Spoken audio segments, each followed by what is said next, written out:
Hey, it's Emily Williams, the founder of I Heart My Life and your host of the I Heart My Life show. This is episode 104, How to Amp Up Your Sales. Now, this is a really important conversation because for those of you who are business owners, your job is literally to sell. You have to have a process and systems in place and a clear way of bringing in money into your company for your company to actually exist. Now, I know that seems obvious, but I work with so many women who have such incredible hangups around selling, talking about money, and actually putting themselves and their work out into the world. They're basically running charity shops, not businesses. And so the sooner you wrap your mind around the sales process that you use in your company, you make it your own, you drop any sort of sleaziness around it, and frankly, just change your mindset overall, the more clients will come into your company, the more your company will grow, the more the movement that you're creating will thrive. So today's conversation is crucial if you have any hangups around money or around selling. I want you to really listen to this and put in place the steps that I'm going to be talking about. I'm also going to be sharing some of the behind the scenes of our company, some of the metrics that we track, some of the processes that we have in place. So you'll be able to take those and apply them to your own business as well. So let's dive in. This episode is sponsored by our brand new course, Amp Up Your Sales. You can check it out at iheartmylife.com. Now, this is a 5-part course giving you access to 5 modules and video trainings where you're going to learn our exact sales framework that has helped us make multiple millions at I Heart My Life. So you are literally going to see behind the scenes and learn how we set goals in our company, goals that we actually reach, how we've transformed our own sales mindset so that we move past all the fears, all the blocks, all the insecurities around selling that keep all of us stuck and broke. We're going to teach you the 5 pillars of sales. So these are incredible pillars that will help you create your own framework in your company, help you become more effective as you get on the phone with your potential clients, teach you what metrics to track as you're moving forward and building your brand, and help you identify whether you're actually moving too fast or too slow when it comes to your sales process. We're also going to go in depth in terms of what marketing strategies are working for us in order to book more calls and sell more units of our courses and programs. I'm going to talk about some of the simple systems that we have in place that help make selling much, much easier and help us keep everything organized, including our follow-up process. And ultimately, you're going to learn how to ramp up your sales and sell 2 times, 5 times, 10 times more, whatever the goal is in terms of revenue, in terms of what it is that you have in your company. You're going to learn how to amp up those sales figures on a regular basis. And we truly believe that when you put this program in place in your company, you will learn how to sign a new client, at least one, if not more, within the next 24 hours of going through all of the material. All right, so go ahead, go to iheartmylife.com. You can learn more there and check out Amp Up Your Sales. It's an incredible course that we're selling for a teeny tiny amount, at least right now. You're going to be able to invest and literally dive in immediately and get immediate results. I hope you love it. So a few months ago, I heard from a client who was having an issue with sales. And one of her questions for me was, how do I avoid sales or feeling salesy within my company? And I had to stop myself from writing back what I really wanted to write back. But basically what I shared with her is if you don't have sales, you don't have a company. Your company doesn't exist. And I think for whatever reason, people get into entrepreneurship or start a business and they forget how crucial sales actually is to them, not only bringing in money, but to their existence. If you don't have money coming into your company on a regular basis, you're not going to be able to put your products out there. You're not going to be able to keep marketing. You're not going to be able to grow your team. Your company is going to have a very short lifespan. And so it's crucial that you start to understand what sales process really works for you and put that in place immediately. And the reason why I say it like that is that there's no cookie cutter approach to sales. There are a lot of tips and information that I'm going to give you today that you can take and use in your own business.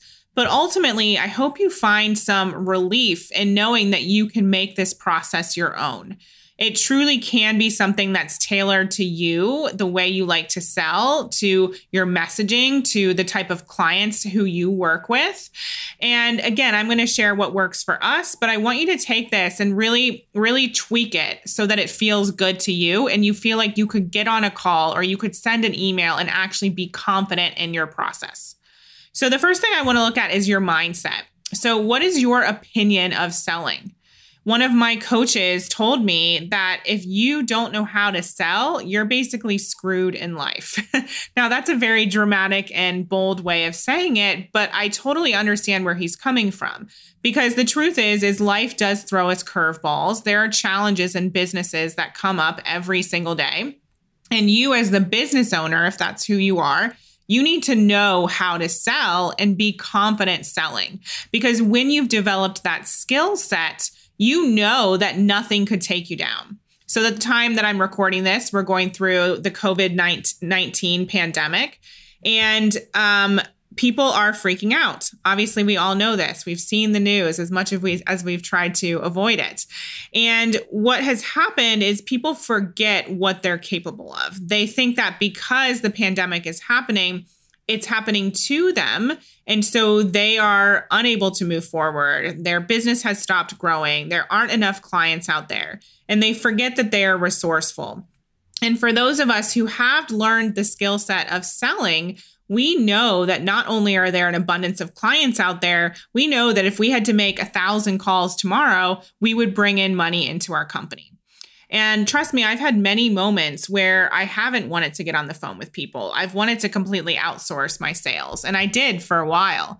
And still to this day, I don't do as many sales calls. I have team members that help with that. But if I needed to, if I truly needed to, if I had to let go of my entire team tomorrow and start over, I could get on the phone. I could make the sales calls. And one of the mindset shifts that I really had to make and move through over the past few years is my fear around going bankrupt. So I actually grew up with a father who had experienced bankruptcy. I had grandparents who had experienced bankruptcy. And so it's something that was definitely passed down from generation to generation. And so when I started I Heart My Life, it was one of my fears. What if I make a lot of money, but then I lose it? What if I lose this entire company?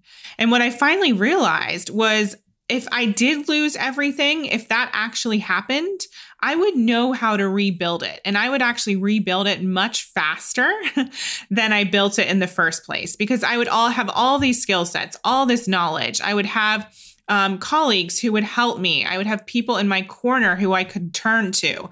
And so you have to understand that sales is a big part of you feeling secure in your own potential and your own success and what's possible for you.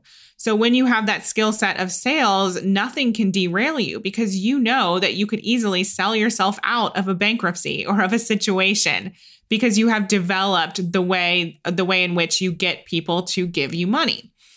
Now, I want you to really understand that we aren't necessarily, let me rephrase that. We are born with the skill of selling, but most of us forget how skilled we actually are. So if you think about it for a second, when you were born, you had to sell to your parents on a regular basis. You had to tell them through crying, through throwing a tantrum that you were hungry or that you needed to be changed or that you were just frustrated for whatever reason.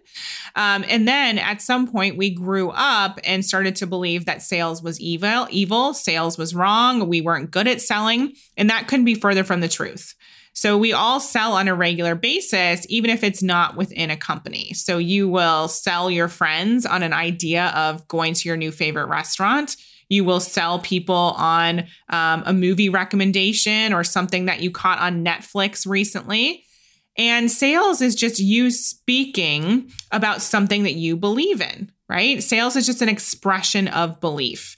And so when we think about it from that perspective, in my opinion, it lessens the charge. It's just you talking about something you believe in. And hopefully from this conversation, you start talking about the belief you have in what it is that you're selling. First and foremost, this is a sidebar, but if you do not believe in what you're selling, you need to get something else to sell. You need to change it. You need to transform it. You need to add something additional to it. Because when we think about sales being that expression of belief, it's so crucial that you do care and believe in what it is you're selling. Okay. So ask yourself, what is my current mindset when it comes to selling? I know for me, I had this fear of talking to people about money, and that resulted in me experiencing my 54 no's in a row. And those of you who have been following me, you know this story, but basically at the start of my business, I got on 54 sales calls and had 54 people in a row tell me that they didn't want to work with me.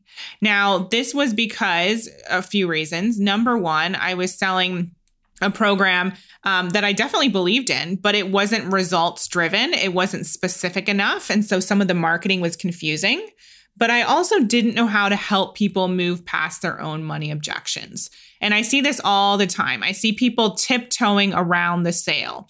Nobody wants to, quote, go in for the kill. They don't want to be too mean. They don't want to put too much pressure on anyone to buy anything. But frankly, if somebody is telling you that they want to purchase from you, and then in the next breath, they're saying, you know what, well, I can't do that. It's not the right time. I don't have the money.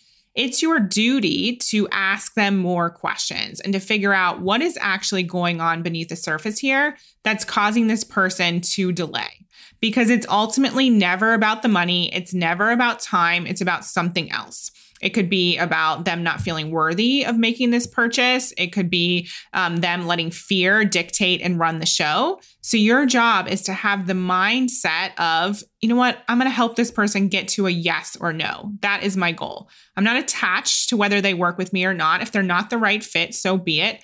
But let's really get them out of limbo land and get them to a decision. That should be the goal of every call. And if the decision isn't something that's able to be made right then and there, I do understand there are times where people need to have conversations with team members or spouses.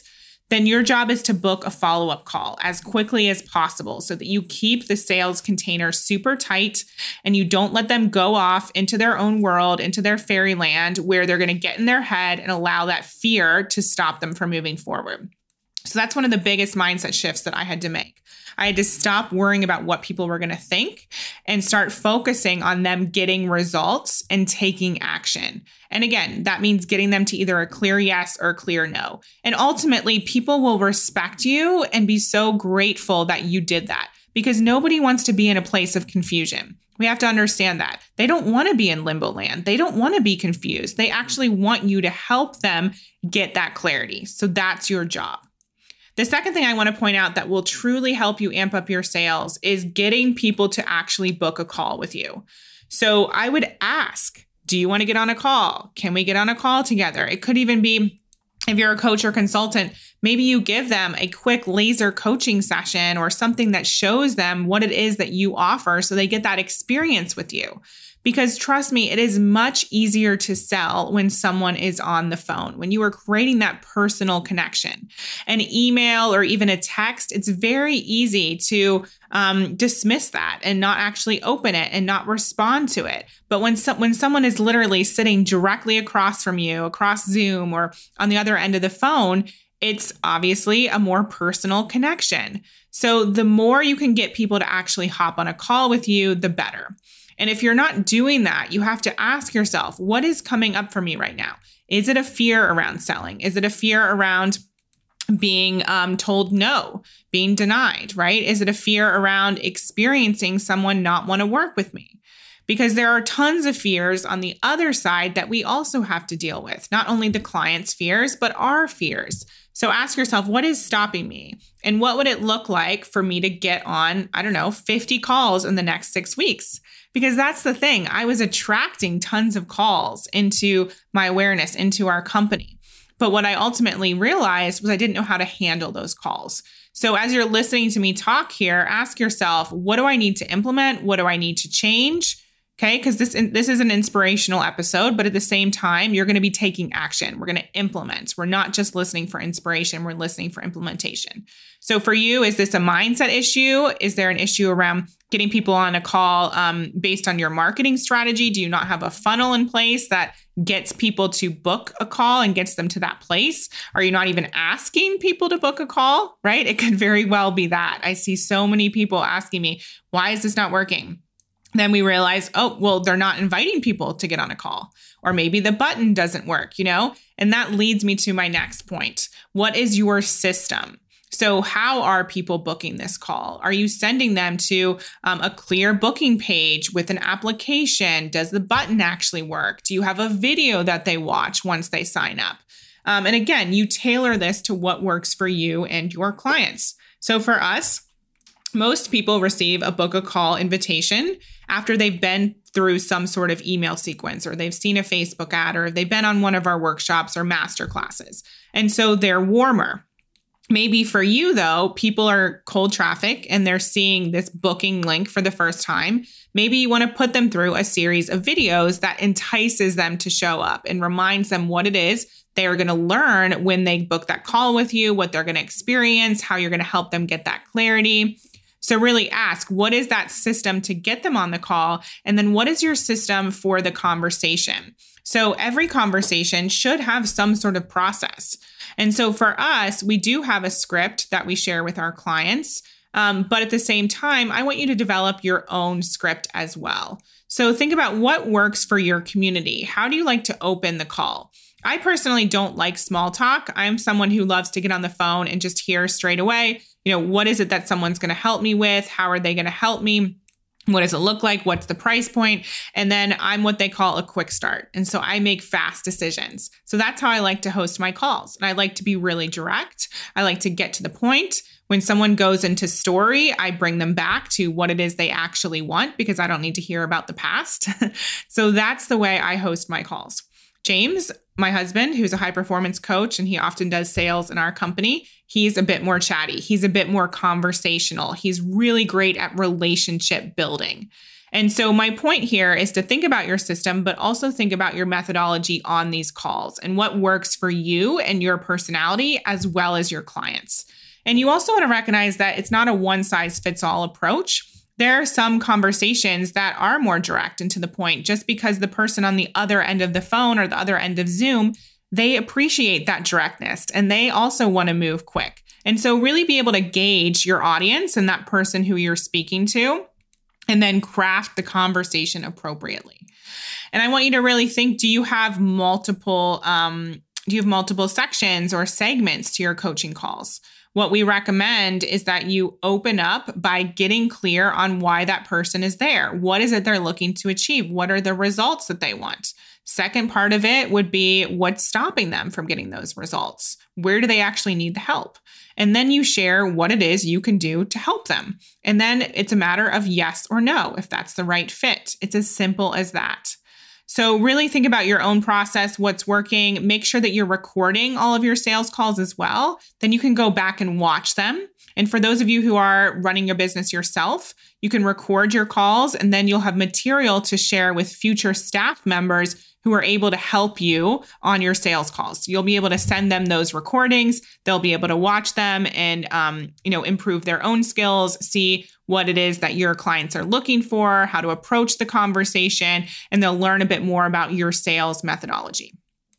The next thing I want you to take a look at is, as you are having those calls or sending those emails, how do you feel on the call? What's coming up for you? Are you attached to the outcome? Number one. And I say it like that because most people just want to get the yes, but I'd much rather you get someone to a clear yes or no and identify whether they truly are the right fit to work with you than have all yeses. Because we all know that we've been on calls where there are red flags or there are reasons why we think someone might be the right fit, but we allow the money to sway us, or we want to actually help them. And so we let them into the program, or we start working with them only to realize that they are a nightmare client. We've all had those experiences. So really think about whether this person is going to support your company. And what I mean by that is, there's no point in us, and I say us as I Heart My Life, helping or signing up people who we aren't able to help. Okay. If they're not going to show up and do the work, if they're not going to put in the effort, I don't want them as a client, because that does nothing to our reputation. We want people who are actually going to step up, do the work, put in the effort, and who have incredible business ideas and a great work ethic. And so really think about who your ideal client is. And your job is to not be attached to someone saying yes. It's to be attached to getting them clarity and really holding the client to a higher standard than they're holding for themselves. So if they do go down that path of, I really want to do this, and you can see the potential, you can see the business idea, you can see the desire, but they're allowing fear to get in the way, that's when you step in and you ask if you can support them in finding the money or removing that fear or having the, I just need to talk to my husband conversation. Okay. So really generate that confidence to go above and beyond for the client, but also recognize that your job is to get them to a clear yes or no, not sign up every single person who speaks to you. Then I want you to take this one step further. So once you have these calls, so think about it. We've gone through the mindset. We've gone through you actually inviting people to get on the call. We've talked about your system on the call itself. We've talked about your energy on the call. Then I want you to take a look at what's actually working to book calls. So this literally just happened in our mastermind the other day. It was yesterday. So I had a bonus laser coaching session with one of our new mastermind members, and she was asking me about her plan for the upcoming month. And I was asking her, well, what worked for you previously? Because she's been celebrating some really incredible months. She just had a 16K month. She wants to have a 30K month next. And so I was asking her what actually worked for you. And she didn't have an answer to that. And so part of what we do in our mastermind is we help our clients get super clear on what is actually working in their company. And this is so important for those of you who are not tracking anything. I want you to listen up. This is so important for you to know, because how can you replicate your results or 10 times, or, in this case, 2 times your revenue each month if you don't actually know what was working? So we need to take a look at previous months, previous quarters, previous years based on where you're at, and ask yourself what did actually work, and then start tracking those metrics. There are some clear-cut metrics that you have to know. Where did these calls get booked from? What is working? Are emails being opened up? Where are sales calls coming from? What is the type of client who's booking the sales call? So getting clear what's working in order to book the calls. There are a few key metrics that you need to know. The first one is understanding where these calls are coming from. So what is actually working that's allowing you to book calls on a regular basis if you are booking calls? If you're not, really think about where your clients are coming from. How can you spend more time there? How can you increase your marketing efforts? Okay, that's so crucial. So you have to have awareness of what's working in order to take it to the next level. And I see so many people who are not only in the dark about what's working, they're in the dark about what to do next. So let's talk about your follow-up process. So what actually happens when someone gets on the call with you, say for whatever reason they didn't move forward, and now you don't know what to do. How often do you stay in touch with them? How often do you email them? Do you text them? Now, for us, there's really no set rule here, but I always ask the client, okay, so if it's a no for now and you want to work with us in the future, when do you want me to reach out to you? When do you want to circle back? And actually have a plan for the future conversation. Don't leave it open-ended, because that's confusing. Think about this as like a dating process. If you were on a date with somebody and they said, oh, I'll call you, like you would be wondering, well, when is that call going to come in? I wanted to talk to you again. What's going to happen? So make sure everyone is clear on the next steps, and then actually have a system where you follow up with this person. So for us, we love using spreadsheets. We also have Asana, which helps us keep track of different follow-ups and the dates that we're going to follow up with people. And so be clear about who those warm leads actually are, because so many sales and so much money can be made in the follow-up process. But for most people, this is where they drop the ball. This is where everything stops and the process never moves forward. And then those people, a few months down the road, they end up working with somebody else. So get clear on those metrics, get clear on what's working, and then get clear on your process to follow up with these clients and continue to develop the relationship. The relationship is not just the phone call. So do not lose faith in those people on the call who say, well, it's not a no, but it's a not yet, because so many people in our company have circled back around. So keep the energy super high vibe in that relationship. Don't make people feel bad. There's a difference between like the way I am, where I'm super direct and I want you to get a result. I want you to move past your fear. But at the same time, I want to maintain a positive relationship. I don't want people feeling like they can't come back to us.